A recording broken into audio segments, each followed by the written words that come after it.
Oh, all right, Bourbon Quest. It's your host, Bourbon Steve. Welcome all. So tonight we're doing Girls Gone Questing. Hopefully, at least one or two more show up, but I don't know. But big shout out to Olivia for showing up. Thank you, Olivia. Say hi to Bourbon Quest. Hi, Bourbon Quest. All right. So this is Olivia. So Olivia, if you don't mind, tell the audience a little bit about yourself and what experiences you've had with whiskey or bourbon. Okay, so I work with Steve at Outback, and I was very interested in his YouTube page. So I just we joke about it all the time, and then he asked me to do Girls Gone Questing. I couldn't come last time because I got pink eye, but now here I am. Yeah. So honestly, I don't handle dark liquor very well. So this I'm should not. Be fun. No, I have to drive home. But I'll just sample it and see. We can just find out. Maybe I'll like one of them. I don't know. All right, good deal. Well, there you have it, Bourbon Quest. So, just like Olivia, wherever you're at in your journey for bourbon and whiskey, you got to start somewhere. So, we're going to start her tonight with some things, and I got a few things laid out. She really didn't have much knowledge about what she would like or what she would, want to have, or really much of anything. So I'm going to try and guide her along the way. So we're filming this on Sunday, Memorial Day Eve. So I want to do something around Memorial Day. So one of the things we're going to do is we're going to do a fresh uncorking, because I already killed one because I love this. This is Michter's American Whiskey. I figured what goes better with Memorial Day than the red, white, and blue label. American Whiskey, straight from Michter's, small batch. I mean, this is freaking fantastic. And with Olivia, don't want to start her off on the too high proof stuff. So Michter's is typically a lower proof. This is 83.4 proof. So we'll get right to it. So we'll do a nice little uncorking. So cheers, Bourbon Quest. Cork pop. Boom! Hell yeah, America. That's what America's all about. All right, let's pour a little bit in here. There's that. I'm gonna set this down here so you just don't get confused. Do I do the same etiquette as let's last wait time? till we get them poured here for a minute. Yep. Let it get a little air there. And then there's mine. And then I'm gonna let Olivia do the honors. As you know, on Bourbon Quest with a new cork pop, we always do a little 2-ounce pour into the infinity bottle, which right now is the infinity overflow bottle, because we need to get these drunk down. All right, so if you want to grab that decanter there, be careful because that lid's not on there very good. All right, I'm gonna do this one. I'll let you maybe do the next one. Okay. All right, so we got our 2-ounce pour into the infinity bottle. All right, we got that out of the way. And I gotta get a new decanter. The cork, I'm disappointed in this decanter. So I'm gonna sit this back in there.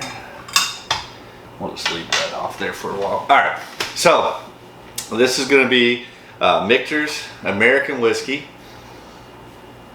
Cheers. Cheers. Happy Memorial Day. Happy Memorial Day.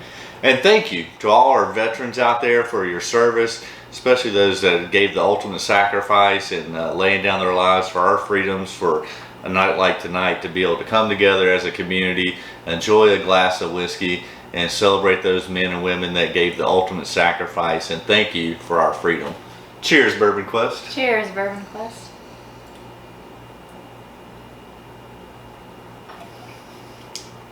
Okay, I definitely like that a lot better than whatever that one was. Yeah, right before we turned it on, I always make new people come over. They got to drink out of the infinity bottle. That way they get like 400 bottles all at one time. But yeah, Michter's is a classic. It's small batch bourbon. This is American whiskey. It's not high proof. Has good nose on it. Caramel, vanilla, a little bit of cherry, bacon spice. Easy sipper, totally crushable bottle. Yeah. I mean, I'm not a huge dark liquor fan in general, but this isn't bad at all. Like, I could probably have it in like a mixed drink. All right, good deal. All right, and as always, remember to stay hydrated, my friends.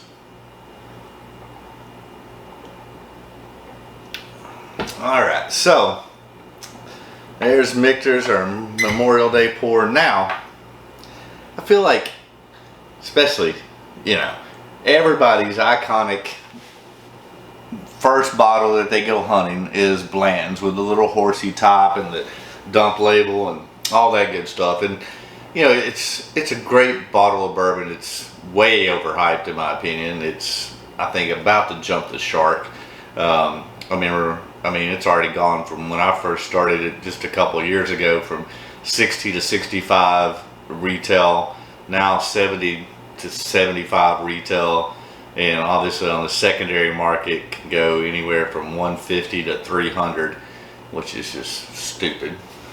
I mean, it's good. I mean, I'm glad I got several bottles, and I'll always like to keep one on the shelf, but it's getting ridiculous. So yeah, like I was telling Olivia, this is a bottle that most people start off chasing, and it's a Blanton's. This is the original single barrel bourbon whiskey, which was created in honor of Colonel Blanton by Elmer T. Lee back in the early 80s, around 82ish, something like that, as one of the first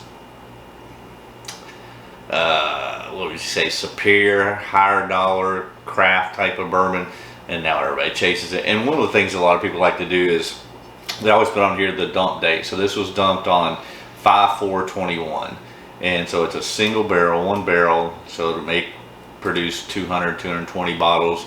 It'll tell you which warehouse it was in, what rack, and it's always 93 proof, at least the American version. So yeah. Fancy. Yeah, it's a really cool, iconic bottle. It has a little horsey top, and so the thing is that each horse has a letter. This one is O, and so the idea is each horse is also in a different race position, whether it's start to finish. And if you collect all of them and spell out Blanton's, you can send it to them, and they'll mount it on a stave for you. Oh, okay, that's kind of cool. Yeah, it is cool. So I think, you know, it's the entryway to every journey as one starts to collect bourbon. So we're going to do a fresh corking on this bad boy too. I didn't even know that horses had like racing positions. I thought that they just raced. Like, I thought they just ran. So, all right, so we got another fresh cork on a bottle of Blanton's America. All right, so let's get you a fresh glass there.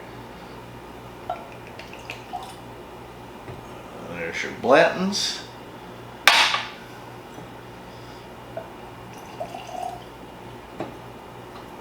Oh yeah, we gotta do the infinity bottle. How long have you been collecting the infinity bottle? Since I started. Oh my gosh, so you don't like clean it or anything? It just has like... Well, I mean, yeah, I clean it. Oh, okay. It just all like... Put it back in and clean okay. it. I was about to say. Alright, so... Let's do, I'm going to do this. We'll get these infinity pours out of the way. A little Blanton's back into the globe.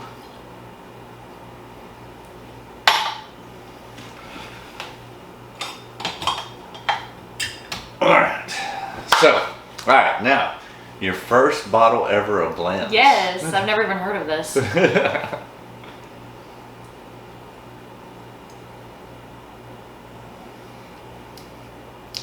Okay, that's definitely spicier. Yeah? Yeah, I don't know how to explain it. It's like, it's just spicy. I don't know how else to put it. It's not as like flavorful, or like as caramelly as this one. Okay. So I guess like maybe if you like something that's drier, you'd like this. Or almost kind of like cinnamony maybe? I definitely get cinnamon. Yeah? Yeah, there's definitely, I get cinnamon. And you're right, there's a spice, cinnamon, little black pepper. I do love me some Blanton's. I just wish people would quit touting it out to be the greatest whiskey of all time, because it's not. I think it just depends what you like. Good. Like if you like something that's more flavorful, definitely this one. But if you just like the spices and more cinnamon and not as much like, I don't know if syrupy is the right word. This one's kind of more syrupy. But then if you like the spices better, then that one would definitely be it. So yeah, I mean, there's no wrong answers. Everybody's at a different point in their bourbon quest, and Olivia's obviously a fairly newbie at this, but I think she's doing quite well. Well, thank you. I think you're doing quite well. I don't know anything about bourbon, so. All right, so we'll move on if you're ready to, let's see, we did 83, 93. This is the Founders. Ooh, this is 100 proof, so 50% alcohol. So this is the latest. I did a video on this 2 or 3 weeks ago. The Chattanooga Founders. Chattanooga's putting out some great stuff. Yeah, I'm rocking the Chattanooga whiskey hat tonight. And yeah, shout out to Tim and the guys there. This is their 10th anniversary blend, kind of a combination of their past, present, and future. And I think it's freaking fantastic. So let's see what Olivia thinks. Okay. What's that? And so we don't have to do an infinity pour on this one. This one's already been opened. Okay, cool.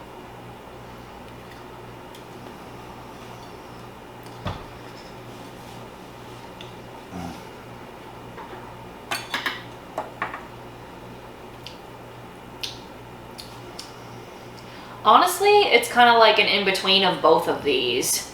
Because Yep. it's like, it's not super spicy, but it's not super like flavorful either. It just kind of tastes like a normal whiskey.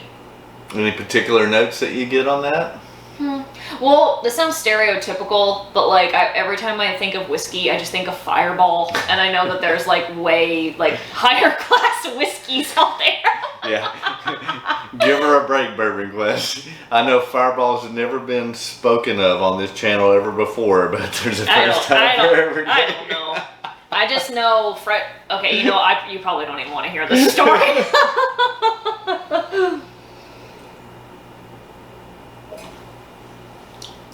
Yeah. I mean, it's definitely not bad. It just kind of tastes like average whiskey. Yeah, I get caramel, I get dark chocolate, Dark chocolate. a little bit of mint. Really? Mm-hmm. And definitely spice, the baking spice and rye spice. Some more sweet corn in there. I don't taste mint. Oh, I do. That's good. Very minty. I didn't even know you could put mint in whiskey. Well, you don't put anything in it. Like, it's all, you cannot add any flavors, color. It all derives its color and flavors from, well, one, you start off with the mash bill, which is going to be comprised of at least, well, for bourbon, is at least 51% corn. Could be all the way up to 90% corn, whatever. And then either malted barley, rye, wheat is going to make up the mash bill in different percentages or whatever. That's are going to true. create flavor. And then in the barrel, depending on how heavily charred the barrel is, whether it's a level 2 char, level 3, level 4, and then how long it's allowed to rest in that barrel to contract, and those flavors and the sugars from the wood, which is a newly charred American oak barrel, and so those flavors and sugars move in and out, and that's where it gets its color and a lot of the flavors. Okay, a lot fair. of it has to do with the barrel. Yeah. Is that kind of like how they make vodka too? Because vodka hell comes no. from potatoes. Again, we never said vodka on this channel before either until. I don't know. Because I just know it comes from potatoes. Yeah. So. But yeah, we call that potato juice around here. What? See, and if you did Vodka Quest, I know a lot more about it. I'm an experienced vodka drinker. Yeah.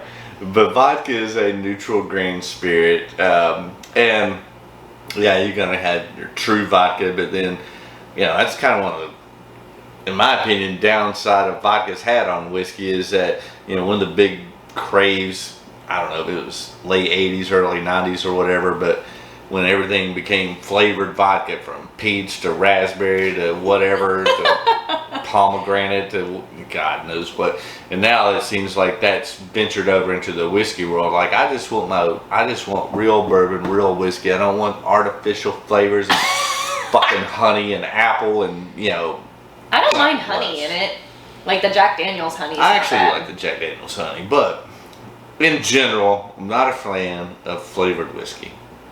But I mean, honestly, I feel natural. like it wouldn't be that, like, real hardcore flavored whiskey wouldn't be that good. Because you already have so many other flavors in it. Like, Exactly. and it's supposed to be, like, smoky, like, not... You know what I mean, Bourbon Quest? Like, vodka is just, like, a straight shot of flavor, so you can add different things, whereas bourbon is, like, you get the vanilla, you get the caramel, you get the spices, and then why would you want to just, like, throw in peach? I think that's brilliant. I agree. And I with don't you. really drink dark liquor, but that's just my personal totally opinion. Agree with you. 1000%. Just from my experience. 1000%. All right, so we're gonna wrap this up because we don't want to get Olivia wasted. Okay. But you know, one of the things that she has very limited experience, which we all been there at some point in our journey, and I feel like one that a lot of people, if not most people, have is with Jack Daniels, typically the Black Label Old No. 7. Yeah. And which is not surprising because it's, I mean, everybody knows it. It's affordable. It's distributed all over the world. It's the #1 whiskey in the world. And like last year, they did over 12.3 million cases for the year. I mean, that's unbelievable. Out of Little Lynchburg, Tennessee. Just about 2.5 hours from us here in Knoxville. And a lot of times people have that experience with Jack, and it is what it is. It's a mixer, Jack and Cokes, Jack and whatever. Coke, yeah. I mean, that was my love in college for sure. But Jack offers so much more now, and I think sometimes people don't realize that or don't give it a chance because of their experience with Old No. 7. So obviously one of my favorites, and getting to be a lot more people's favorites. That part's unfortunate because it's getting harder to get. But is your Jack Daniels single barrel proof. Hell yeah! This is one of my favorites. So this is a heavy hitter. So this can be anywhere from 126 to 135 proof or thereabouts, depending on which single barrel you get. This particular one's 126.8.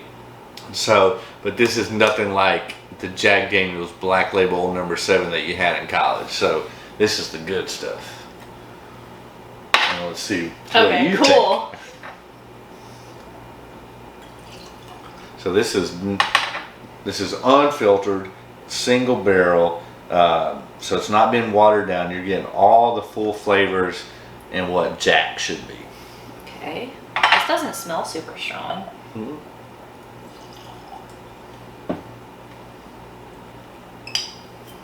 That's very smooth. I don't know how to explain it. Yeah. It's kind of like, it tastes like more velvety than the other ones, like thicker. Oh yeah, it's definitely got that viscosity and like you said, that thickness and stuff to it. I mean, you smell the ethanol and stuff on it, but it's so rich and full of flavor. It's very rich. I mean, you still get that banana that you traditionally get on Jack, but I kind of like, this one's very spicy as well, but it's a different kind of spice. Maybe it's more pepper? I don't know. Yeah, I definitely get some pepper. Definitely get banana, caramel. I mean, I could probably taste caramel in all of them. Yeah. Which is going to be typical. Caramel, vanilla are going to be probably two of your most prominent notes in most bourbons. Yeah. How would you compare that to your experience with Old No. 7? Wait, which one was that again? This is the Jack Daniels. Oh, okay. I'm talking about your past Oh, experience. okay. Honestly, What do you remember this of Jack? I think is better quality. Oh, yeah. Just because, I mean, it's not like the cliche No. 7, but in general, like, it's just richer. It's so rich. Yeah. It's so thick, great viscosity, good Tennessee hug. Yeah, I mean, it's probably not like what college kids would drink. No. Because they got the cliche, like, No. 7, but for, like, if you really wanted to make a good mixed drink, this would definitely be a... Don't make a mixed drink with this. Oh, really? Drink it neat. Oh, yeah. Oh. You want to enjoy this for what it is. You don't want to mix it up. Speaking I don't of know which, anything Bourbon Quest. I know, it's okay. It's okay. I'm just trying to help you and educate you. Is that, that honestly, because this is really what you want to enjoy and spend time with, experience, get those nuances that it offers, the different flavors, the viscosity, the hug. And I'm sure many of you on Bourbon Quest already know this, but do you know where at least, maybe not the invention, but the popularity of cocktails came about? No. Came about right after Prohibition ended. Okay. Because all of a sudden now you didn't have to go get a medical prescription for medicinal purposes or, buy it from a moonshiner in the back of his car and whatever. So, but they had your Jack Daniels and other big distilleries and stuff hadn't been producing for a number of years. So now they got to ramp up things, and I'm not saying this about Jack, but just in general, they hadn't been producing, they hadn't been able to age the barrels. The stuff was freaking awful right after Prohibition. So literally to kind of get it down, they had to mix it with something, whether it be, cola, cranberry juice, peaches, whatever. So that's really how cocktails became about, because the stuff right after Prohibition was so god awful. They had to flavor it up to be able to get it down. But this is not that. This is delicious. All right. You think you can do one more? Yeah. All right. This will be the last one for sure. But I knew she at least had some experience, as most people do, with Jack. But not everybody has had the experience with Jack Barrel Proof. And I do kind of want to educate you. I also like to keep it a little bit more of a secret, because it is getting harder to find because people are finding out about it. But it's freaking delicious. All right, so we're gonna do one more. This is gonna be Four Roses Small Batch Select. Along with the Jack Barrel Proof, another bottle that I always want to keep on my shelf that is readily available and is freaking fantastic. High rye mash bill, a blend of 7. Such a great bottle. So let's see what Olivia thinks.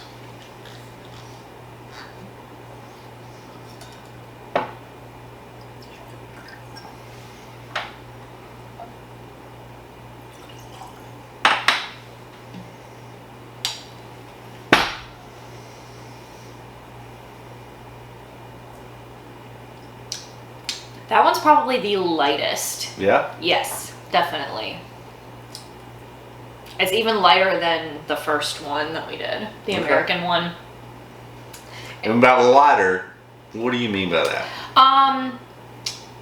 It's kind of so if you could compare this to a Bud Light, and then compare this to a Yingling, if that makes sense. Yeah, it's not nearly So you're as... saying it's lighter in flavor?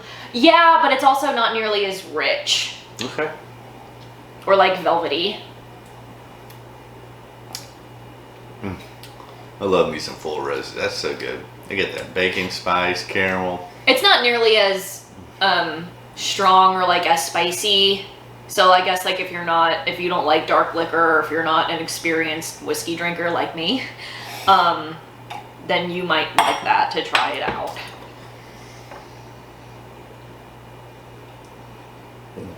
Love me some Four Roses Small Batch Select. I get that spice, caramel, vanilla. I even get a little touch of mint, from that rye.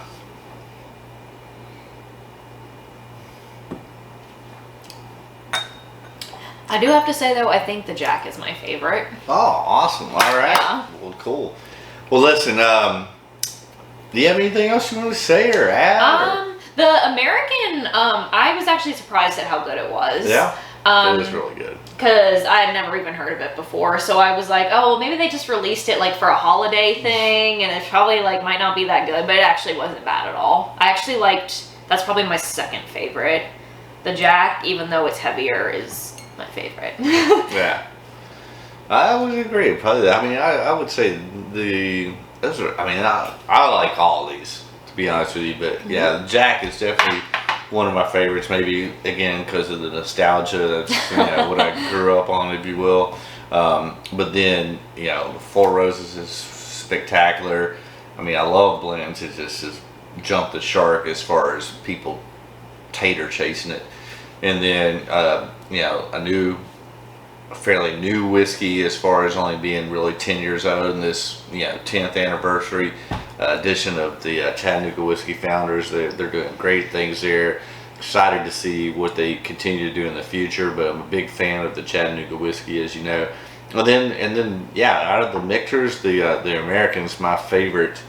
That was my favorite out of their core lineup for sure. So yeah, that was the idea to number one, celebrate Memorial Day.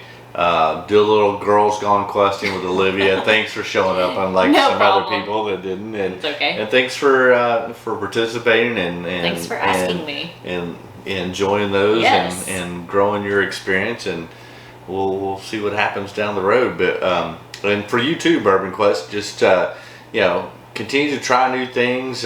Maybe try some old things. Sometimes go back to things you might have not liked it at one time, but you might like it now. But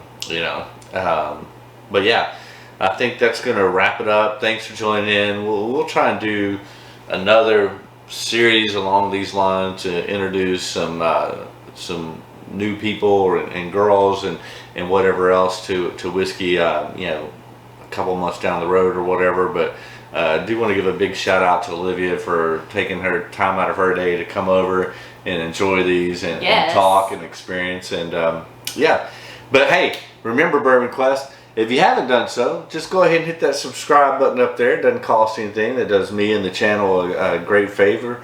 Also, don't forget to smash that like button. That helps out the YouTube algorithms. Feel free to leave a comment. Let me know where you're at on your Bourbon Quest, if you've had experience with these or others that you're currently experiencing. And also if there's any future content that you would like to see on the channel. I'm always interested in new ideas as far as that go. And do yourself a favor, hit that bell for notifications. That way you don't miss a damn thing, because we'll be continuing to bring out multiple of content throughout the year. Alright, that's going to wrap it up. Thanks Bourbon Quest. Thanks Girls Gone Questing. Thanks, Bourbon Quest. And as always, my wish for you is that all your Bourbon Quest dreams come true. That's a wrap.